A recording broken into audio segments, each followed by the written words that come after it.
Roman Catholic ஃபாதர்னா கிட்டத்தட்ட 10 வருஷத்துக்கு மேலே செமினாரியில் படிக்கணும், அப்புறம் கல்யாணம் பண்ணக்கூடாது அப்படின்னு ஒரு ஓத் அவர் எடுத்துக்கணும். அது வந்து சின்ன வயசுலேயே அவங்க எடுத்து வச்சிடுறாங்க, நான் வந்து கல்யாணம் பண்ண மாட்டேன். ஆண்களும் சரி பெண்களும் சரி. அப்படி வரக்கூடிய பெண்கள் தான் ரெவரண்ட் சிஸ்டர்ஸ் அப்படின்னு சொல்கிறாங்க. அதில் தலைவிக்கு மதர் சுப்பீரியர்னு சொல்லுவாங்க. இப்படி வரக்கூடியவங்களை ஃபாதர்னு கூப்பிடுறாங்க.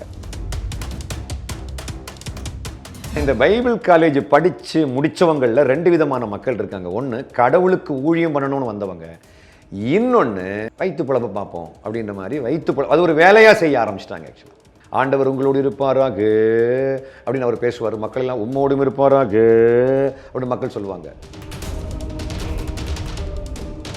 இப்போ கேத்தலிக் சர்ச்சில் வந்து இயேசுவனுடைய படத்தை வச்சு இது சிலை வழிபாடு அப்படின்னு சொல்கிறவங்க ப்ராட்டஸ்டன்ட். ஆனால் ப்ராட்டஸ்டன்ஸுக்கு இடத்துல வந்து ஒரு சிலுவை இருக்கும், இந்த சிலுவையே சிலை அப்படின்னு சொல்லக்கூடியவங்க பென்டிகாஸ்டல்ஸ். இவங்களுக்குள்ள ஏகப்பட்ட இதெல்லாம் இருக்கும். ஆக்சுவலாக கேத்தலிக் சர்ச்சிலையும் சிஎஸ்ஐ சர்ச்சிலையும் வந்து ஒரு குழந்தை பிறந்த உடனே பேப்டிசம் கொடுத்துருவாங்க.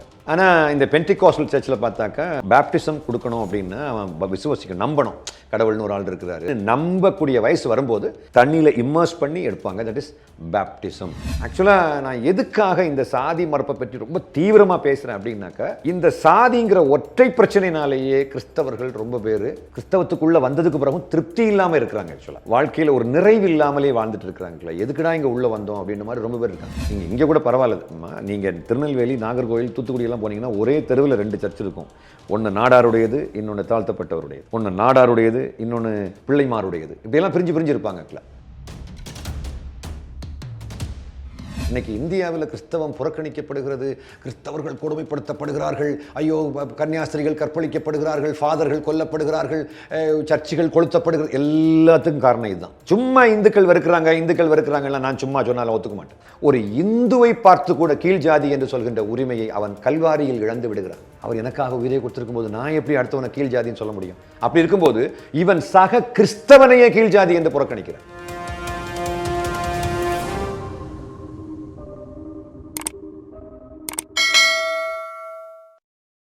சார் வணக்கம். ஆக்சுவலி இன்னைக்கு டாபிக் வந்து நான் ஆரம்பிக்கிறதுக்கு ஒரு முக்கியமான காரணம் வந்து இப்போ கொஞ்ச நாளாக வந்து கிறிஸ்டியானிட்டியில் இருக்க ஃபாதர் சிஸ்டர்ஸை பற்றின செய்திகள்லாம் நிறைய வருது. ஸோ அவங்கள பற்றி தெரிஞ்சுக்கணும் அப்படின்றதுக்காக தான் இந்த இன்டர்வியூ போகும் அப்படின்னு நினைக்கிறேன். அதை வந்து நீங்கள் பேசும்போது நாங்கள் அதை தெரிஞ்சுக்கணும் அப்படின்னு ஆசைப்பட்றோம். சார் முக்கியமாக வந்து எல்லா மதங்கள்லேயும் வந்து போதகர்கள் இருக்காங்க, குருமார்கள் இருக்காங்க, எல்லாத்தையுமே நம்ம பார்க்குறோம். பட் கிறிஸ்டியானிட்டியில் மட்டும் குருமார்களோ அந்த சிஸ்டர்ஸோ எல்லாருமே கொஞ்சம் மர்மமாக இருக்கிற மாதிரி இருக்குது. அவங்கள பற்றின பல விஷயங்கள் நம்மளுக்கு தெரியுறதில்ல சார். ஸோ அதை பற்றி சொன்னீங்கன்னா நல்லா இருக்கும்னு நினைக்கிறேன். அதே மாதிரி முதல்ல எத்தனை பிரிவுகள் சார் இருக்குது? ஆர்சி பார்க்குறோம், எல்சி பார்க்குறோம், சிஎஸ்ஐ, பெந்தகோஸ்ட் நிறைய இருக்குது. ஸோ அதுலேருந்து ஆரம்பிச்சிங்கன்னா நல்லா இருக்கும்னு. கிறிஸ்டியானிட்டியுடைய ப்ளஸ் பாயிண்ட்டும் இந்த பிரிவுகள் தான், நெகட்டிவ் பாயிண்ட்ஸும் இந்த பிரிவுகள் தான். எப்படி ப்ளஸ் பாயிண்ட் இந்த பிரிவு அப்படின்னாக்கா, ஒரு ஆள் சத்தமாக ப்ரேயர் பண்ணுறதை விரும்புகிறாரு அப்படின்னாக்கா அப்படி சத்தம் போட்டு ப்ரேயர் பண்ணுறதை விரும்புகிறவங்க ஒரு கூட்டமாக ஜாயின் பண்ணிடுறாங்க. ஒரு ஆள் வந்து சொல்கிறாரு நான் அமைதியாக கடவுளை வணங்கணும்னு சொல்லக்கூடியவங்க, அவங்க ஒரு தனி பிரிவாக போயிடுறாங்க. இவங்களுக்கு அவங்களாலேயும் அவங்களுக்கு இவங்களாலேயும் எந்த தொந்தரவும் கிடையாது, தனித்தனி இடங்களில் வர்ஷிப் பண்ணுறாங்க. அங்கேருந்து ஒரு ஆள் இந்த பக்கம் வரணும்னு விரும்புகிறாருன்னா at any time you can come. இந்த ஒரு ஜாதிக்காரங்க இன்னொரு ஜாதிக்காரங்களாக மாற முடியாது, ஆனால் ஒரு பிரிவுக்காரங்க இன்னொரு பிரிவுக்காரங்களாக மாறலாம். அந்த ஒரு பெரிய ப்ளஸ் பாயிண்ட் இருக்குது. ஆனால் எத்தனை பிரிவுகள் சார்? பிரிவுன்னா ஏகப்பட்ட பிரிவுகள் இருக்குது. முதல்ல உருவானது ரோமன் கேத்தலிக் சர்ச்னு சொல்கிறாங்க. That's what the church history says. சபை வரலாறு அப்படி தான் சொல்லுது. ரோமன் கேத்தலிக் சர்ச், ஆர்சி இருக்கு இல்லையா, ஆர்சி அதான் முதல்ல உருவான சபைன்னு சொல்கிறாங்க. அந்த சர்ச்சில் தான் நீங்கள் பார்த்து இந்த ஃபாதர் சிஸ்டர் அப்படின்றது அதுக்குன்னு ஒரு தனிப்பட்ட ட்ரெஸ் போட்டிருப்பாங்க. ஆக்சுவலாக அடுத்தது வந்து பார்த்தீங்கன்னாக்கா கத்தோலிக்க திருச்சபையில் சில விஷயங்கள் வந்து தவறானவை உண்டு அப்படின்னு தான் இந்த கத்தோலிக்க திருச்சபையிலிருந்து ஒரு ஃபாதர் வெளியே வர்றார். அவருக்கு பேர் மார்ட்டின் லூத்தர். அது இந்த சம்பவம் நடந்தது ஜெர்மனியில். அவர் வந்து கத்தோலிக்க திருச்சபையில் உள்ள குறைபாடுகள் என்று ஒரு கத்தோலிக்க திருச்சபையினுடைய கதவில் சில குறைபாடுகளை கிட்டத்தட்ட 95 ப்ராப்ளம்ஸ் நினைக்கிறேன், அது எல்லாத்தையுமே ஒரு பெரிய ஒரு போர்டாக எழுதி அந்த அதில் வந்து ஒட்டி வச்சார் அந்த கதவில். அப்போது ஒரு கூட்டம் மக்கள் அவருடைய அந்த அழைப்பை ஏற்று ஒரு பெருங்கூட்ட மக்கள் வெளியே வந்தாங்க. அவங்களுக்கு பேர் ப்ராட்டஸ்டன்ஸ் அப்படின்னு பேர். இந்த ப்ராட்டஸ்டன்ஸில் மிக முக்கியமானவர்கள் யார் அப்படின்னாக்கா, அவர் லூத்தர் ஆனதுனால அந்த குரூப் மக்களுக்கு லூத்தரன், மார்ட்டின் லூத்தர் லூத்தரன் அப்படின்னு அவங்களுக்கு பேர் கொடுக்கப்பட்டது. அவங்க அதில் உருவானது தான் பார்த்திங்கன்னா இந்த லண்டன் மிஷன், லூத்தர் மிஷன், இந்த சர்ச் ஆஃப் சவுத் இந்தியா, இந்த மெயின் லைன் சர்ச்சஸ் எல்லாம் அதுதான். அப்போ அதில் மிக முக்கியமானது, அதுக்கு அதோடு வந்தது தான் பார்த்தீங்கன்னா பேப்டிஸ்ட்டு, மெத்தடிஸ்ட்டு, இதெல்லாம் அவங்க மூலமாக உருவான சபைகள் தான், சால்வேஷன் ஆர்மி இதெல்லாமே. ஆனால் ஒவ்வொரு சர்ச்சுக்கும் முக்கியமாக ஏதாவது ஒன்று இருக்கும், அதை முக்கியப்படுது. பேப்டிஸ்ட்னா baptism maybe important for them actually. Roman Catholic சர்ச்சில் பார்த்தீங்கன்னாக்கா கிரைஸ்டுடைய படத்தை அங்கே வச்சுருப்பாங்க, கிரைஸ்டுடைய சிலையை வச்சுருப்பாங்க. இது எதுக்கு மேபி பிரயோஜனமாக இருக்கும்னு நான் நினைக்கிறேன். கடவுள் எதுக்கு இதெல்லாம் அனுமதிக்கிறாரு அப்படின்னா, கடவுள் அப்படின்னாலே எதையாவது ஒரு ஒரு படத்தையோ ஒரு சிலையோ நான் பார்க்கணும், அப்போ தான் எனக்கு அந்த கடவுள் அப்படி I can imagine or I can visualise பண்ணி நான் கடவுளை வணங்க முடியும் அப்படின்னு ஒரு கூட்ட மக்கள் இருக்காங்க. மேபி சைக்கலாஜிக்கலி அவங்களுக்கு அது மிக முக்கியமாக பிரயோஜனமாக பயனுள்ளதாக இருக்கலாம். ஆனதுனால அவங்க அதை அந்த மாதிரி ஒரு படத்தை வச்சுருக்காங்க அப்படின்னு நான் நினைக்கலாம். இப்போ நீங்கள் கேட்டிங்கன்னா இயேசுநாதர் வாழ்ந்த சமயத்தில் கேமரா இருந்துச்சுதா, அல்லது இயேசுநாதர் நிறுத்தி விட்டுக்கிட்டு ஏதாவது இன்னைக்கு படம் வரைகிற மாதிரி யாராவது படம் வரைஞ்சாங்களா அப்படின்னா அது எதுக்கும் எனக்கு எவிடன்ஸ் கிடையாது ஆக்சுவலி. ஆனால் ஒரு ஆள் சொல்லி நான் கேள்விப்பட்டிருக்கிறேன், இயேசுநாதர் கீழே சிலுவையோ தூக்கிட்டு நடந்து கீழே விழுந்த பொழுது அவருடைய முகத்தை வந்து ஒரு பெண்மணி வந்து ஒரு வெள்ளை துணியால் முகத்தை தொடச்சாங்க, அப்படியே அப்பி எடுத்தாங்க, அந்த பிரிண்ட் இருந்துச்சு, அந்த பிரிண்ட்டை வச்சு நான் கிரைஸ்டுடைய படத்தை வரைஞ்சாங்க அப்படின்னு சொல்கிறவங்கலாம் இருக்காங்க. பட் ஐ டோன்ட் நோ அது எவ்வளோ தூரத்துக்கு உண்மை அப்படின்னு எனக்கு தெரியல ஆக்சுவலாக. அப்படி கிரைஸ்டுடைய படம் எடுக்கிறாங்க, வீடியோஸ் எடுக்கிறாங்க. அதாவது ஒரு கிரைஸ்ட் மாதிரி ஒரு ஆளை நடிக்க வச்சு நாங்கள் இப்போ வீடியோ எடுக்கிறது மூலமாக அநேகர் கிரைஸ்டை ஏற்றுக்கிறாங்க. இவ்வளவு தூரம் எனக்காக ஒரு அடி வாங்கியிருக்கிறாரு, இவ்வளவு தத்துவத்தை சொல்ல வந்திருக்கிறாரு, அது எல்லாத்தையும் பார்த்துக்கிட்டு அந்த வீடியோ பார்த்துட்டு கொஞ்சம் பேர் கிரைஸ்டை ஏற்றுக்கிட்டவங்க இருக்காங்க. குறிப்பாக Roman Catholics actually. Passion of கிரைஸ்ட்னு ஒரு படம் வந்துச்சு. பேஷன் ஆஃப் கிரைஸ்ட் படத்தை பார்த்து ஏகப்பட்ட அரப்ஸ், இந்த கடவுளுக்கு வடிவமே கிடையாது உருவமே கிடையாதுன்னு சொல்லக்கூடிய அவங்க கூட இந்த கிரைஸ்டுடைய இந்த படத்தை பார்த்துக்கிட்டு இவ்வளோ அடி எனக்காக கடவுள் மனித வடிவில் வந்து வாங்கியிருக்கிறாரு அப்படின்னு சொல்லும்போது அதில் ஒரு கூட்டம் மக்கள் மாறி இருக்கிறாங்கன்னு சொல்கிறாங்க. இது வந்து ரோமன் கேத்தலிக்ஸ் இப்படி படம் வச்சுருக்காங்க. இந்த மாதிரி படமோ சிலையோ வைக்கக்கூடாது, வெறும் கிராஸை மட்டும் வச்சா போதும் அப்படின்னு சொல்லக்கூடியவங்க இந்த Church of South India, Lutheran, London Mission, Baptist, இதெல்லாம் அந்த மாதிரி ஒரு சிலுவை வைப்பாங்க ஆக்சுவலாக. இது கூட தப்பு அப்படின்னு சொல்லக்கூடியது பென்டிகாசல்ஸ். பென்டிகாசல்ஸில் ஏகப்பட்ட சர்ச் இருக்குது, ஏகப்பட்ட சர்ச்சுன்னா ஏகப்பட்ட சர்ச். இப்போ பைபிள் காலேஜ், இப்போ நீங்கள் ரோமன் கேத்தலிக் ஃபாதர்னா கிட்டத்தட்ட நான் நினைக்கிறேன் 10 வருஷத்துக்கு மேலேயே படிக்கணும்னு நினைக்கிறேன். 10 வருஷத்துக்கு மேலே செமினரியில் படிக்கணும். அப்புறம் கல்யாணம் பண்ணக்கூடாது அப்படின்னு ஒரு ஓத் அவர் எடுத்துக்கணும். கல்யாணம் பண்ணக்கூடாது அப்படின்னு அவர் ஒரு பிரதிஜ்ஞை எடுக்கிறதுக்கு காரணம் என்ன அப்படின்னாக்கா, எனக்கு வேலை கடவுளுடைய வேலை மட்டும்தான் உண்டு அப்படின்ற மாதிரி ஒரு பெரிய ஒரு தீர்மானத்தோடு அவர் எடுக்க வேண்டிய தீர்மானம். அது வந்து சின்ன வயசுலேயே அவங்க எடுத்து வச்சிடுறாங்க, நான் வந்து கல்யாணம் பண்ண மாட்டேன். ஆண்களும் சரி பெண்களும் சரி. அப்படி வரக்கூடிய பெண்கள் தான் ரெவரண்ட் சிஸ்டர்ஸ் அப்படின்னு சொல்கிறாங்க. அதில் தலைவிக்கு மதர் சுப்பீரியர்னு சொல்லுவாங்க. ஃபாதரை வந்து இப்படி வரக்கூடியவங்களை ஃபாதர்னு கூப்பிடுறாங்க. முதல்ல பிரதர்னு கூப்பிடுவாங்க, அப்புறம் ஃபாதர்னு கூப்பிடுவாங்க. அந்த ஃபாதர்ஸ் தான் வளர வளர ஒரு மாவட்டத்துக்கு, ஒரு மறைமாவட்டத்துக்கு தலைவராக, பேராயராக, ஆயராக நியமிக்கப்படுகிறார். ஆயர்களுடைய தலைவர்கள் பேராயர்கள் அப்படின்னு, கர்தினார்கள், போப்பு இப்படிலாம் போகுது. இது கத்தோலிக்க சபைக்கு தலைவர் வந்து போப்பு. ஆமாம். இது சிஎஸ்ஐன்னு சொல்லக்கூடியது வந்து பார்த்தீங்கன்னா அங்கேருந்து இந்த லூத்தரன் வெளியே கொண்டு வந்தார் இல்லையா, அதனுடைய கொள்கையை பின்பற்றக்கூடியவங்க தான் இந்த Church of South India, Church of North India அப்படின்றது. சர்ச் ஆஃப் இங்கிலாந்து அவங்களுடைய வாரிசுகள் இவங்க. சர்ச் ஆஃப் இங்கிலாண்டினுடைய வாரிசுகள் தான் இவங்க ஆக்சுவலாக. ஆனால் இதில் இருக்க ஃபாதர்ஸோ இல்லை சிஸ்டராக இருக்கவங்களும் கல்யாணம் பண்ணிப்பாங்கல்ல. இந்த லூத்தர் வந்து கல்யாணம் பண்ணாமல் தான் ஊழியம் பண்ணணும்னு சொல்லக்கூடியது தப்பு அப்படின்னு சொல்லிக்கிட்டு மேரேஜ் பண்ண வச்சுட்டார் ஆக்சுவலாக. நான் என்ன சொல்கிறேன் அப்படின்னா, மேரேஜ் பண்ணி ஊழியம் பண்ணணும்னு நான் விரும்புகிறேன்னா மேரேஜ் பண்ணிக்கணும். இல்லை எனக்கு மேரேஜ் தேவை கிடையாது, எனக்கு கர்மமே கண்ணாயினார், எனக்கு இந்த செயல் தான் மிக முக்கியமானது, எனக்கு மேரேஜே தேவை கிடையாது, ஆனால் என்னால் சுத்தமாக வாழ முடியும் அப்படின்னு என்னால் அஷூரன்ஸ் கொடுக்க முடியும் அப்படின்னாக்கா it's good to live without marriage. அப்போ அந்த ஆப்ஷனை எல்லாமே கொடுக்குது. இப்போ இந்த அவ்வளவு சபையும் பார்த்தீங்கன்னா ஏகப்பட்ட ஆப்ஷன்ஸ் இருக்குது ஆக்சுவலாக. ஒரு இப்படி தான் இதுதான் கிறிஸ்டியானிட்டி அப்படின்னு இல்லை. ஒரு ஆள் வந்து சூட்டு கோட்டு போட்டுக்கிட்டு ஒரு ஊழியம் பண்ணுறாருனாக்கா இட் அக்செப்ட்ஸ். ஒரு ஆள் வந்து ஒரு வெள்ளை ஜுப்பாவும் வெள்ளை வேட்டியும் கொடுக்குறாருனாக்கா இட் அக்செப்ட்ஸ். ஒரு ஆள் வந்து ஃபுல் அங்கி போடணும்னு சொன்னாக்கா இட் அக்செப்ட்ஸ். அப்போது சர்ச்சுன்னு சொல்லக்கூடியது அல்டிமேட்டாக இயேசுநாதர் கொண்டு வந்த தத்துவம் அன்பு. அப்போ அந்த அன்பை மட்டும் சொல்லக்கூடியது தான் இந்த அவ்வளவு சபையினுடைய லட்சியமாக இருக்க வேண்டும். ஆனால் இன்னைக்கு வரைக்கும் இவங்க சண்டை போட்டுட்டு இருக்கிறதெல்லாம் பார்க்கும்போது அன்பை விட்டுட்டு வெளியே போயிட்டு என் கொள்கை முக்கியம், என் கொள்கை முக்கியம், உன் கொள்கை சரி கிடையாது, என் கொள்கை தான் கரெக்டு அப்படின்னு இப்போ பேசிகிட்டு இருக்காங்க ஆக்சுவலாக. ஃபார் எக்ஸாம்பிள் இப்போ கேத்தலிக் சர்ச்சில் வந்து இயேசுவனுடைய படத்தை வச்சு இது சிலை வழிபாடு அப்படின்னு சொல்கிறவங்க ப்ராட்டஸ்டன்ஸ். சிலை வழிபாடு அப்படின்னு. ஆனால் ப்ராட்டஸ்டன்ட்ஸுக்கு இடத்துல வந்து ஒரு சிலுவை இருக்கும். இந்த சிலுவையே சிலை அப்படின்னு சொல்லக்கூடியவங்க பென்டிகாஸ்டல்ஸ். இவங்களுக்குள்ள ஏகப்பட்ட இதெல்லாம் இருக்கும். ஆக்சுவலாக கேத்தலிக் சர்ச்சிலையும் சிஎஸ்ஐ சர்ச்சிலையும் வந்து ஒரு குழந்தை பிறந்த உடனே பேப்டிசம் கொடுத்துருவாங்க. ஆனால் இந்த பென்டிகாஸ்டல் சர்ச்சில் பார்த்தாக்கா ஒரு பேப்டிசம் கொடுக்கணும் அப்படின்னா அவன் விசுவாசிக்கணும், நம்பணும். கடவுள்னு ஒரு ஆள் இருக்கிறாரு, ஒரு மனித வடிவில் வந்து நமக்காக தன்னுடைய உயிரை கொடுத்தாரு அப்படின்னு நம்பக்கூடிய வயசு வரும்போது தண்ணியில் இம்மர்ஸ் பண்ணி எடுப்பாங்க. தட் இஸ் பேப்டிசம் அப்படின்னு சொல்லக்கூடியவங்க. அதுதான் வந்து இந்த பென்டிகாஸ்டல் சர்ச்சினுடைய டாக்ட்ரைன். அண்ட் இப்படி பலவிதமான டாக்டரின்ஸ் இருக்குது, பலவிதமான சபைகள் இருக்குது, சர்ச்சுகள் புதுசாக உருவாகிட்டு இருக்குது. ஆனால் ஒரு விஷயம் நான் கண்டுபிடிச்சிட்டேன், இது அவ்வளவு சர்ச்சையுமே கடவுள் ஒரு நோக்கத்துக்காக அனுமதிச்சிருக்கிறாருங்கிறத நான் சொல்லுவேன். ஏன்னா அவருடைய நோக்கம் இல்லாமல் எதையும் கடவுள் அனுமதிக்க மாட்டார். இஸ்லாத்தை அனுமதித்தார், இந்துத்துவத்தை அனுமதித்தார், பௌத்தத்தை அனுமதித்தார், நாத்திகத்தை எல்லாத்தையும் கடவுள் அனுமதிக்கிறார். எதுக்கு அப்படின்னாக்கா அல்டிமேட்டாக மனுக்குலத்தை மொத்தமாக கடவுள்கிட்ட கொண்டு வந்து நிறுத்தணும் அப்படின்னா இதெல்லாம் தேவைப்படும். இப்போ கடவுளே இல்லைன்ற கொள்கையை வந்து கடவுள் அனுமதிக்கிறார். ஏன்னா கடவுள் உண்டுன்னு சொல்லக்கூடியவன் ஜாதி வரி பிடிச்சவனா இருக்கிறான். இவன் இப்போ என்கிட்ட ஒரு நாத்திகர் ஒரு ஆள் சொல்கிறாரு, சக மனிதரை சாதி அடிப்படையில் புறக்கணிப்பதற்கு நான் கடவுள் நம்பிக்கையாளனா அப்படி கேட்குறாரு. அப்போது சக மனிதனை சாதி அடிப்படையில் புறக்கணிக்க கூடாது அப்படின்னு அவர் சொல்ல வர்றாரு. அப்போ கடவுள் இல்லைன்ற கொள்கைக்கு ஒரு அநேகர் போயிட்டு இருக்கிறதுக்கு காரணம் என்ன அப்படின்னா கடவுள் நம்பிக்கையாளர்கள் வந்து இந்த சமூகம் சார்ந்த பாகுபாடுகளை மெயின்டைன் பண்ணிட்டு இருக்கிறதுனால தான் ஒன்று. அது மாதிரி வந்து பார்த்தீங்கன்னா இப்போ ஒரு கூட்டம் மக்கள் இயேசுநாதர் கடவுளுக்கு சமமானவர் அல்லன்னு சொல்லக்கூடியவங்களும் இருக்காங்க, இயேசு கடவுளுக்கு சமமானவர்னு சொல்லக்கூடிய இருக்காங்க. இப்போ இயேசு கடவுளுக்கு சமமானவர் கிடையாது அப்படின்னு சொல்லக்கூடியவங்க யெகோவாவின் சாட்சிகள் அப்படின்னு தங்களுக்கு பெயர் வைத்திருக்கிறார்கள். இந்த Father, Son and the Holy Spirit அப்படின்னு 3 நபர்களும் ஒரே கடவுளாக இருக்கிறார்கள் அப்படின்னு, ஒரே கடவுளாக இருக்கிறார்னு நம்பக்கூடியது ட்ரினிட்டி. அது ஒரு டாக்டரினா நம்பக்கூடியவங்க இருக்காங்க. ஃபாதர் தான் சன்னு தான் ஹோலி ஸ்பிரிட் இப்படி நம்பக்கூடியவங்க யூனிடேரியன்ஸ்னு ஒரு தனி குரூப் இருக்குது.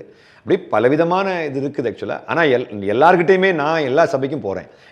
ஏன்னா என்னுடைய இந்த கிறிஸ்தவ சாதி மறுப்பாளர் இயக்கத்தில் எல்லா சபை பிரிவினர்களும் இருக்கிறாங்க. எல்லார்கிட்டையும் நான் சொல்லக்கூடிய மிக முக்கியமான விஷயம் என்னென்னா அன்பு தான் பிரதானம் அப்படின்னு. ஆனால் இந்த சிஸ்டர்ஸோ ஃபாதர்ஸோ எப்படி சார் உருவாக்கப்படுறாங்க? அவங்க அதான் சொன்னேன் இல்லையா, அவங்க வந்து செமினாரியில் படிக்கிறாங்க. ஆக்சுவலாக செமினாரியில் ஜாயின் பண்ணி அப்புறம் அவங்க ஸ்கூலுக்கு அனுப்பப்படுறாங்க. ஸ்கூலில் தான் படிக்கிறாங்க, அவங்க ஸ்கூலில் படிக்கிறாங்க. ஆனால் அப்பா அம்மாவுடைய கன்சர்னில் இருக்க மாட்டாங்க. they will be taken to a seminary. எந்த வயசுல சார் இவங்க சிஸ்டர்ஸ் ஆகணும்? அதுதான் எனக்கு I am not really sure. Maybe நான் ஒரு கேத்தலிக் நண்பர்கள்ட்ட இதை பற்றி கேட்கணும். மேபி கமெண்ட்ஸ் போடுறவங்க கேத்தலிக்ஸ் இருப்பாங்கன்னாக்கா அவங்க பதிவு பண்ணுவாங்கன்னு நினைக்கிறேன். ஏன்னா I am basically Roman Catholic. நான் ரோமன் கேத்தலிக் சபையில் தான் வளர்ந்தது. ஆனால் எனக்கு அதை பற்றி பெருசாக கற்றுக்கொள்வதற்கு முன்பதாகவே நான் வந்து இந்த ஆவிக்குரிய ப்ராட்டஸ்டன்ட் சர்ச்சுக்கு வந்துட்டேன். ஏன்னா எங்கள் அப்பாவுக்கு மரணத்துக்கு ஏதுவான ஒரு நோய் இருக்கும்போது people from the church, they came and they prayed for my father and he was completely healed, and that made me to believe in the existence of God. Till then I was a member of DYFI, Democratic Youth Federation of India. அதில் மெம்பராக இருந்தேன். and I was almost like a skeptic. கடவுள் இருக்கலாம் இல்லாமல் இருக்கலாம், எனக்கு அது ஒரு பெரிய பிரச்சனையே கிடையாதுன்னு நினச்சிட்டு இருந்தேன். பட் எங்கள் அப்பாவுக்கு கடவுள் இந்த அற்புதம் செஞ்சதுக்கு பிறகு தான் I started to believe that there is a supernatural power beyond the reach of the human comprehension. மனுஷ மூளை, மனுஷனுக்கு காம்ப்ரிஹென்ஷனுக்கு அப்பாற்பட்டு நிற்கக்கூடிய வேற ஒரு சக்தி இருக்குதுங்கிறத நாங்கள் தான் கண்டுபிடிச்சோம். அது வரைக்கும் மனுஷன் தான் எல்லாம் அப்படின்னு நினச்சிட்டு இருந்தேன்.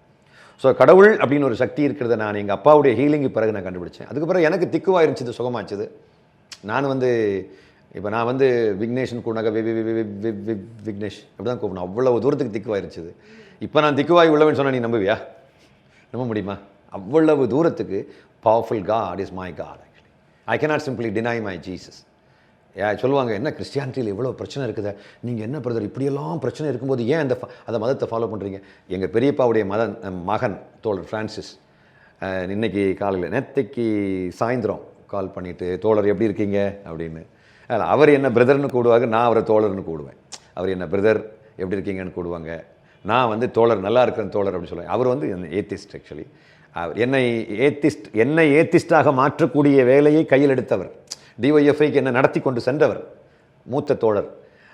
அவர் என்ன சொன்னார், 4 மாவடியில் உங்களை இப்படியெல்லாம் அடிச்சிருக்காங்க அப்படின்னா, இந்த காட்டு மிராண்டிகள் இப்படி இருக்கிறாங்கன்னா, அப்போ அந்த காட்டு மிராண்டிகளின் கடவுள் எப்படி இருக்க வேண்டும், எப்படி இருப்பார் அப்படின்னு என்கிட்ட பேச ஆரம்பித்தார். ஆனால் அதுக்கு ஒரு பதிலை நான் சொல்லலை. ஏன்னா பழத்தை வச்சு தான் மரத்தை மக்கள் கெஸ் பண்ணுவாங்க பழம் எப்படி இருக்கும் அப்படின்னு. அது மாதிரி கிறிஸ்தவங்க எவ்வளவு ஃப்ரூட்ஃபுல்லாக இந்த உலகத்துக்கு இருப்பாங்களோ அவ்வளவு தூரம் தான் கிறிஸ்தவங்களுடைய கடவுளை மக்கள் மதிப்பாங்கிறது அந்த நிதர்சனமான உண்மை. So I'm just praying that the world will recognise one day that Jesus is the need of the hour, so that the world will understand exactly the importance of love. அன்பினுடைய முக்கியத்துவத்தை இந்த உலகம் புரிந்து கொள்ள வேண்டுமானால் இயேசுக்கிட்ட வரணும் அப்படின்னு நான் நினைக்கிறேன். நான் ஒரு தப்பு பண்ணவுன்னா கடவுள் என்னை தண்டிப்பார்னா எனக்கு கடவுளுக்கு மேலே அன்பு ஒன்று வரப்போகிறது கிடையாது. ஆக்சுவலாக சக மனுஷனுக்கு மேலே அன்பு வராது. அஃப்கோர்ஸ் அப்பா அம்மா தம்பி தங்கச்சி மகன் மகள் அந்த சாதாரண அன்பு இருக்கும். பட் தீமை செய்தவனுக்கு திருப்பி நன்மையை செய்யக்கூடிய அளவுக்கு அன்பு வரணும் அப்படின்னாக்கா you need a Xavier, you need a person who has to give is life for you. எனக்காக தன்னுடைய உயிரையே கொடுத்த அந்த அன்பு தான் என்னை இந்த அளவுக்கு மாற்றி இருக்கிறது. சார் இப்போ இவங்க ஃபாலோ பண்ணக்கூடிய ரூல்ஸ் ஏதாவது இருக்கா சார்? இந்த சிஸ்டர்ஸோ ஃபாதர்ஸோ அவங்களுக்கு ஏதாவது ரூல்ஸ் இருக்குங்களா? இந்த மாதிரி கன்னியாஸ்திரி ஆகிறதுக்கோ இல்லை ஃபாதர் ஆகிறதுக்கோ ரூல்ஸ்னு ஒன்றும் இல்லை. சின்ன வயசுலேயே அப்பா அம்மா சில பிள்ளைகளை டெடிகேட் பண்ணுவாங்க அவங்கள. ஆனால் அங்கே போயிட்டு திரும்பி வர்றவங்களும் உண்டு. எனக்கு கல்யாணம் வரலாமா சார்? ரூல்ஸ் வரலாம். அப்படியே ஒன்று அவங்க அந்த சத்தியப்பிரமாணம் பண்ணதுக்கு முன்னாடி வரைக்கும் அவங்களுக்கு இட்ஸ் டைம் ஃபார் தம். ஆனால் அந்த சத்தியப்பிரமாணம் பண்ணிட்டாங்கன்னா திரும்ப வர முடியாது சார்? அவங்க பண்ணிட்டு வந்தவங்களும் உண்டு. ஏன்னா அவங்க அப்படி வந்து கல்யாணம் பண்ணி போனவங்கலாம் கூட இருக்காங்க. I would appreciate them. You know why? ஏன்னா அவங்க வாழ்க்கைன்னா என்னது, உடல் என்றால் என்ன, ஜீவன் என்றால் என்ன, ஃபேமிலின்னா என்னது, உலகம்னா என்னது எதுவும் தெரிஞ்சுக்காத சின்ன வயசில் அப்படியே சத்தியப்பிரமாணம் பண்ணிடுவாங்க. அது எந்த வயசுன்னு எனக்கு தெளிவாக தெரியல. ஆக்சுவலாக மேபி இதை பார்க்கக்கூடிய வீடியோவில் பார்த்துட்டு இருக்கக்கூடியவங்க கீழே கமெண்ட்ஸ் போட்டிங்கன்னா நல்லாயிருக்கும். ஆக்சுவலி ஏன்னா ரொம்ப காலத்துக்கு முன்னாடி நான் I was a member of Catholic church. ஆக்சுவலாக நான் எதுக்காக இந்த சாதி மறுப்பை பற்றி ரொம்ப தீவிரமாக பேசுகிறேன் அப்படின்னாக்கா, இந்த சாதிங்கிற ஒற்றை பிரச்சனைனாலேயே கிறிஸ்தவர்கள் ரொம்ப பேர்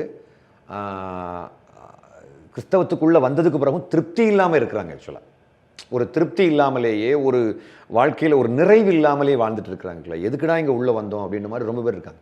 நீங்கள் இங்கே கூட பரவாயில்லம்மா, நீங்கள் திருநெல்வேலி, நாகர்கோவில், தூத்துக்குடியெல்லாம் போனீங்கன்னா ஒரே தெருவில் 2 சர்ச் இருக்கும். ஒன்று நாடாருடையது, இன்னொன்று தாழ்த்தப்பட்டவருடையது. ஒன்று நாடாருடையது, இன்னொன்று இவர் பிள்ளைமாருடையது. இப்படியெல்லாம் பிரிஞ்சு இருப்பாங்க. சாதிக்கு ஒரு கோயில் இருக்கும். ஆமாம், சர்ச்சில் ஒரு ஜாதிக்கு ஒரே தெருவில் இருக்கும். அதான் கொடுமை. ஒரே தெரு, ஒரு பக்கத்து ஊரில் இருந்துன்னா கூட பரவாயில்ல, ஒரே தெருவில். குறிப்பாக நீங்கள் இப்போ திருநெல்வேலி மாவட்டத்துக்கு போனீங்கன்னாக்கா பாளையங்கோட்டைக்கு பக்கத்தில் டக்கரமாள்புரம்னு ஒரு ஊர் இருக்குது. அந்த ஊரில் ஒரே தெருவு. இங்கே நின்று பார்த்தா அந்த சபை சாதாரணமாக தெரியும். ஒரு 100-200 மீட்டர்ஸ் இருக்கலாம் நடந்து போகிறதுக்கு. இங்கேருந்து ஒரு கல் எடுத்து எறிஞ்சா அந்த சர்ச்சில் போய் விடும். அவ்வளவு தூரத்துக்கு பக்கத்தில் இருக்கக்கூடிய ஒரு சர்ச். அவங்க ஒரு கேஸ்ட், இவங்க ஒரு கேஸ்ட். இவங்க சர்ச்சுக்கு அவங்க வரமாட்டாங்க, அவங்க சர்ச்சுக்கு இவங்க போனால் ஏற்றுக்கொள்ள மாட்டாங்க. டில் டேட் உள்ளே விட மாட்டாங்க. இப்போ கூட நீங்கள் நாஞ்சாங்குளம் அப்படின்னு ஒரு ஊர் இருக்குது திருநெல்வேலியில். நீங்கள் சிவகாசியில் வந்து சாட்சியாபுரம்னு ஒரு ஊர் இருக்குது. அதெல்லாம் பார்த்தீங்கன்னாக்கா நாடார் சிஎஸ்ஐ சபையில் எஸ்சி மக்கள் வந்தால் ஏற்றுக்க மாட்டாங்க. எஸ்சி மக்களுக்கு சபைக்கு நாடார் மக்கள் போனால் ஏற்றுக்கொள்ள மாட்டாங்க. கடுத்த பகையோடு இன்றும் வாழ்கிறார்கள். அங்கே பாஸ்டர்ஸ் இருப்பாங்களா? ஆஃப்கோர்ஸ், தியாலஜியன்ஸ், பைபிள் காலேஜில் படித்து முடித்தவங்க. அதனால தான் நான் நல்ல வேளை பைபிள் காலேஜில் படிக்கல. இந்த பைபிள் காலேஜ் படித்து முடித்தவங்களில் 2 விதமான மக்கள் இருக்காங்க. ஒன்று கடவுளுக்கு ஊழியம் பண்ணணும்னு வந்தவங்க, இன்னொன்று இனி வயிற்று பிழப்பை பார்ப்போம் அப்படின்ற மாதிரி அது ஒரு வேலையாக செய்ய ஆரம்பிச்சிட்டாங்க. ஆக்சுவலாக ஆண்டவர் உங்களோடு இருப்பாராக அப்படின்னு அவர் பேசுவார். மக்கள் எல்லாம் உம்மோடும் இருப்பாராக அப்படின்னு மக்கள் சொல்லுவாங்க. இது வந்து ஒரு பால் போட்டு இந்த வாலிபால் ப்ளே பண்ணுற மாதிரி, அப்படியே இவர் அங்கே ஒன்று சொல்ல, அங்கேருந்து இங்கே ஒன்று சொல்ல, அப்படியே முடிஞ்சு போச்சு. இதை உருவாக்குறதுக்கு தான் இயேசு பெருமான் இவ்வளவு கொடிய வேதனை அனுபவித்து தன்னுடைய உயிரை கொடுத்தாரா அப்படின்னா இல்லை.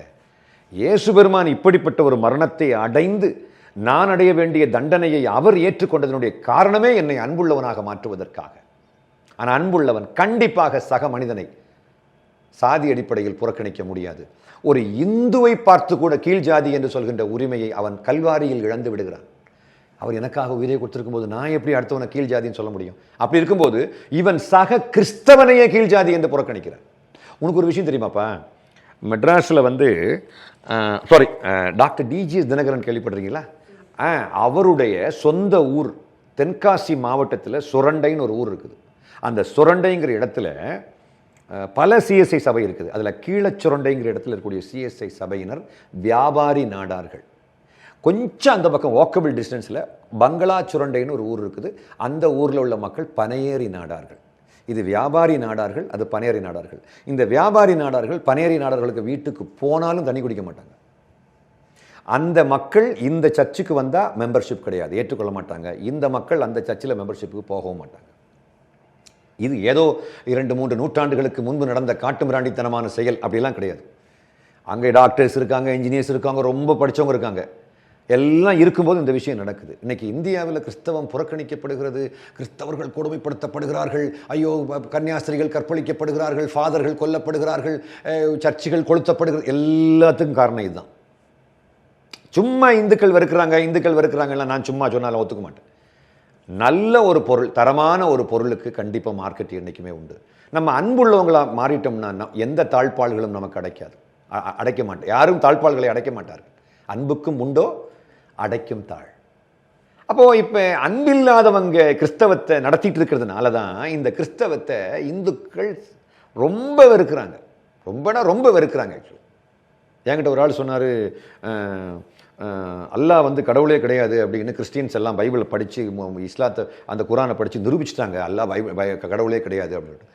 நான் என்ன சொல்கிறேன் அப்படின்னாக்கா, அல்லாஹ் கடவுளோ இயேசு கடவுளோ பிதா கடவுள் சிவபெருமான் கடவுள் எல்லாத்துக்கும் அப்பாற்பட்டு எனக்கு அன்பு என்றால் என்ன என்று எந்த கடவுள் கற்றுத்தந்து என்னை அன்புள்ளவனாக மாற்றி அன்பை அப்பியாசிக்க வைக்கின்றவனே கடவுள் அப்படின்னு நான் சொல்வேன். அது அன்பே உருவான இயேசுவின் பிள்ளைகள் சாதி பார்ப்பார்களானால் இயேசு கடவுளே இல்லை என்று சொல்வதற்கு மக்கள் தயங்க மாட்டார்கள். ஏன்? எப்படி கண்டுபிடிப்பது? கடவுள் உண்மையானவரா என்று எப்படி கண்டுபிடிப்பது? நான் கடவுள் சொன்னேன் கடவுள் ஆயிடுவேனா என்ன? இல்லை. யார் அன்புள்ளவராக மக்களை மாற்றக்கூடிய வலிமை உடைய ஒரு சக்தியோ இந்த உலகத்தில், அந்த சக்தியை தான் இந்த உலகத்தில் மக்கள் மதிப்பாங்க. காமராஜர் எந்த ஜாதி, எந்த மதம், என்ன படிச்சிருந்தாரு, என்ன ட்ரெஸ் போட்டிருந்தாரு, எப்படிப்பட்ட ஒன்றும் மக்களுக்கு பிரச்சனையே கிடையாது. People accepted Kamaraj, people voted for Kamarajar because Kamarajar didn't live for himself, he lived for the people. மாதிரி நாம் மக்களுக்காக கிறிஸ்துவுக்காக வாழும்போது கிறிஸ்துவனுடைய ஏக்கங்களுக்காக வாழ்கிறோம். கிறிஸ்துவனுடைய ஏக்கம் என்ன? பாவிகளை ரட்சிப்பது, இந்த மக்களுக்கு அன்பை பரப்புவது. இந்த அன்பை பரப்புவதற்காகத்தான், இந்த ரட்சிப்பை பரப்புவதற்காக, இந்த புதுவாழ்வை பரப்புவதற்காகத்தான் கிறிஸ்தவர்கள் உயிரோடு இருப்பார்களானால் இவன் அன்புள்ளவர்களாக இருக்க வேண்டும் அல்லவா? இவன் அன்புள்ளவனாக இருக்க வேண்டும் அல்லவா? அப்போது கிறிஸ்தவர்கள் அன்புள்ளவர்களாக இருப்பார்களானால் இந்த அன்புள்ள ஒரு உலகத்தை இந்த உலகத்தில் அன்புள்ள ஒரு கூட்டம் மக்களை உருவாக்க முடியும் அப்படின்னு நான் நினைக்கிறேன். ஸோ வாட் டு ஐ சே? அல்டிமேட்டாக இந்த கல்வி பைபிள் காலேஜில் படித்து முடித்தவங்கன்னா ஜாதி பார்க்க மாட்டாங்க, இதில் எனக்கு நம்பிக்கையே கிடையாது. இன்னும் சொல்லப்போனால் மதுரையில் வந்து ஒரு பைபிள் காலேஜ் இருக்குது, தமிழ்நாடு தியாலஜிக்கல் செமினரி அப்படின்னு. அந்த பைபிள் காலேஜில் ஒரு சப்ஜெக்ட் தலித் தியாலஜி அப்படின்னு, விடுதலை இறையியல் அப்படின்னு. விடுதலை இறையியல் ஒரு சப்ஜெக்ட் இருக்குது. அது படித்து முடிக்கிறவங்க ஆல்மோஸ்ட் 99% பாஸ்டர்ஸும் ஜாதி பார்ப்பாங்க. பார்ப்பாங்க. அந்த நாகர்கோவில், திருநெல்வேலி, தூத்துக்குடி, விருதுநகர், மதுரை, திருச்சி இங்கே உள்ள எல்லா பாஸ்டர்ஸும் எங்கே பாஸ் அவுட் ஆனவங்கன்னா இந்த டிடிஎஸில் பாஸ் அவுட் ஆனவங்க 99. இது வீடியோ பார்த்துட்டு இருக்கக்கூடியவங்க யாராவது இதுக்கு மாற்று கருத்து இருக்குமானால் நீங்கள் கீழே கமெண்ட் போடுங்க. நான் வந்து நாகர்கோயில், நான் ஒரு சிஎஸ்ஐ சர்ச்சினுடைய ரெவரண்டாக இருக்கிறேன், நான் சாதி மறுப்பு கொள்கையுடையவன் அப்படின்னு இருக்கிறேன், தயவுசெய்து என்னுடைய நண்பராக நீங்கள் மாற வேண்டும் என்று நான் பட்சமாக கேட்டுக்கொள்கிறேன். ஏன்னா யாருமே நான் பார்க்க முடியல. ஆக்சுவலாக I'm not able to see even a single person. எங்கேயாவது ஒரு ஆள் உட்கார்ந்துருப்பார், அவரும் ஒளிச்சு உட்கார்ந்துருப்பார், அவரும் ஒரு தாழ்த்தப்பட்ட வகுப்பை சார்ந்தவராக இருப்பார். அதனால் வந்து யாரையும் பார்க்க முடியல. எங்கே பார்த்தாலும் சரிதான், நான் அந்த ஜாதி, நீ இந்த ஜாதி, நான் இந்த ஜாதி, நீ அந்த ஜாதி, இப்படின்னு ஒரு பயங்கரமான ஒரு ஹைரார்கி ப்ராப்ளம், ஒரு பயங்கரமான ஒரு டிஸ்கிரிமினேஷன் பிரச்சனை உள்ளுக்கு இருக்குது. இதை வச்சுக்கிட்டு மக்களை மதமாற்றம் பண்ணுறதுக்கு தான் நான் ரொம்ப மிகப்பெரிய விரோதியாக இருக்கிறேன். மதமாற்றம் பண்ணுவது அவங்கவுங்க விருப்பம். மார்க்கத்தை பரப்புறது எல்லாருக்கும் கொடுக்கப்பட்ட கடமை என்று வேதாகம் சொல்கிறது. நீங்கள் உலகமுக்கு சென்று படைப்புக்கெல்லாம் நற்செய்தியை பறைசாற்றுங்கள், மார்க் 16:15. எல்லாருக்கும் பறைசாற்றுங்கள், ஞானஸ்நானம் கொடுங்கள், அவர்களுக்கு நான் கட்டளையிட்ட கொள்கைகளை அவர்களுக்கு போதனை செய்யுங்கள். இதெல்லாம் இயேசு பெருமான் சொல்லி சென்றிருக்கிறார். ஆனால் இது எல்லாத்தையும் செய்யணும்னு விருப்பம் எல்லாருக்கும் உண்டு. ஆனால் இவங்க கூப்பிட்டு பெரும்பான்மையான மக்கள் வருவதில்லை. ஏன்னா இவனுடைய ஆக்சுவல் சுபாவம் எல்லாருக்கும் தெரியும். இவன் இது அவ்வளவும் அன்பில்லாமல் செய்கிறான். இவன் அவ்வளவுமே அன்பில்லாமல் செய்கிறான். நான் எதை செய்தாலும் அன்போடு செய்யுங்கள். 1 Corinthians 16:14. அனைத்தையும் அன்போடு செய்யுங்கள். தன்னைத்தான் நேசிப்பது போல பிறரை நேசியுங்கள் என்ற ஒற்றை கொள்கைக்குள்ள அவ்வளவு பிரமாணங்களும் அடங்கி இருக்கிறது. ஏன்னா அன்புள்ளவன் எந்த தப்பு பண்ண மாட்டான்லதப்பா, புரியுதா? இப்ப அன்புள்ளவங்க எந்த தப்பும் பண்ண முடியாது. It is highly impossible. உங்ககிட்ட நான் அன்பு வச்சுருக்கேன்னா நான் தப்பாக ஒரு பார்வை கூட பார்க்க முடியாது. இந்த தம்பிக்கிட்ட அன்பு வச்சுருக்கேன் அப்படின்னா அவன் பிரச்சனை என் பிரச்சனையாக மாறிடும். இந்த தம்பிக்கிட்ட நான் அன்பு வச்சுருக்கேன்னாக்கா அவனை பற்றி நெகட்டிவாக யாருக்கிட்டே நான் பேச முடியாது. அப்போது அந்த அன்பை வளர்த்தெடுப்பது தான் இயேசு பெருமானுடைய மிகப்பெரிய லட்சியமாக இருந்துதான் அவர் இந்த மண்ணுக்கு வந்து இப்படிப்பட்ட ஒரு துர்மரணத்தை அவர் அடைந்திருக்கிறார். வலி மிகுந்த ஒரு மன உளைச்சல் மிகுந்த ஒரு மரணத்தை அவர் அடைந்திருக்காவிட்டால் சாதித்திருக்க முடியாது என்பது என்ன அப்படின்னு நான் போதனை செய்யும் போது கடைசியாக வந்து சொல்வது என்னன்னாக்கா, அன்பு என்றால் என்ன என்று நமக்கு கற்றுக் கொடுத்திருக்கிறார். அந்த அப்பியாசிப்பதற்காக தான் அந்த வடிவத்துக்கு வந்தார். அதனால் வந்து படித்தவங்க, பைபிள் காலேஜ் படித்தவங்க எல்லாம் ஜாதி பார்க்க மாட்டாங்க, படித்தவங்க வந்து ரொம்ப ஒற்றுமையாக இருப்பாங்க அப்படின்னா ஒன்றும் சொல்ல முடியாது. ஆக்சுவலாக நாடார் சர்ச்சுக்கு, ஆனால் 2 பேரும் ஒரே பைபிள் காலேஜில் படித்தவங்க தான். நாடார் சர்ச்சு பாஸ்டரும் எஸ்சி சர்ச்சு பாஸ்டரும் ஒரே பைபிள் காலேஜில் படித்தவங்க தான். இன்னும் சொல்ல போனால் இந்த டிடிஎஸ்ல படித்தவங்க, இந்த பைபிள் காலேஜில் படித்தவங்க ஒரு ஜாதிக்கார், பைபிள் காலேஜில் படிச்சுட்டு வரக்கூடிய ஒரு ஆணும் பைபிள் காலேஜில் படிச்சுட்டு வரக்கூடிய ஒரு பெண்ணும் வேற வேற ஜாதி ஆனனால இவங்க கல்யாணமே பண்ண மாட்டாங்க. இதுக்கு ஹிந்துஸ் எவ்வளவு பரவாயில்ல. ஏன்னா இப்போ இன்னைக்கு இருக்கக்கூடிய நிலைமையில வந்து கிறிஸ்டியானிட்டி ஏன் இவ்வளவு தூரம் வெறுக்கப்படுகிறது? கிறிஸ்டியானிட்டியை மாதிரி ஒரு அருமையான ஆன்மீகம் நான் இதுவரைக்கும் கற்றுக்கொள்ளவில்லை. என்னால் தெரியல. எனக்கு அவ்வளவு ஒரு அருமையானது. தன்னைத்தான் நேசிப்பது போல பிறரை நேசிக்க எவ்வளவு ஆழமான ஒரு கருத்து பாருங்க. ஆனால் அதை பின்பற்றக்கூடியவங்க எல்லாம் தப்பான முறையில் இதை கொண்டு போனதுனால தான் இன்றைக்கி இவ்வளவு தூரம் ஒரு பெரிய புறக்கணிப்பு. பைபிள் ஒரு வார்த்தை இருக்குது, நீதிமொழிகள் 16ஆம் அதிகாரம் 7ஆம் வசனத்தில், ஒருவனுடைய வழிகள் கர்த்தருக்கு பிரியமாக இருந்தால் அவனுடைய எதிரிகளையும் அவனுக்கு நண்பராக்குவார். இப்போ என்னுடைய வழி வந்து கடவுளுக்கு பிடிச்சிருக்குன்னா என்னுடைய எதிரிகள், அது எவ்வளோ ஆர்எஸ்எஸ்காரங்க, அல்கொய்தாக்காரங்க யாராக இருந்தாலும் சரி தான், என்னுடைய நண்பர்களாக மாற்றி விடுவார்னு பைபிள் சொல்லுது. அப்போ இவ்வளவு தூரம் கஷ்டப்படுறாங்கன்னா காரணம் இதுதான் ஆக்சுவலாக. அதனால் வந்து இயேசு பெருமான் விட்டு சென்ற விழுமியங்களை கற்றுக்கொள்வதற்காக, கற்றுக் கொடுப்பதற்காக அழைக்கப்பட்ட இந்த வேதாகம கல்லூரியில் பயின்ற மாணவர்கள், முன்னாள் மாணவர்கள், இந்நாள் மாணவர்கள் யாரானாலும் சரி தான், எல்லாருடைய நோக்கங்களும் மாறணும். நம்மெல்லாம் ஒன்று சேரணும், ஒற்றுமையாக இருக்கணுங்கிறத அவங்க கற்றுக்கொள்ள வேண்டும். நிறைய விஷயங்கள் இன்னைக்கு உங்கள்கிட்ட கேட்டு தெரிஞ்சுக்கிட்டோம் அப்படின்னு நினைக்கிறேன். உங்களுடைய நேரத்துக்கு ரொம்ப நன்றி. மகிழ்ச்சி. தேங்க்யூ.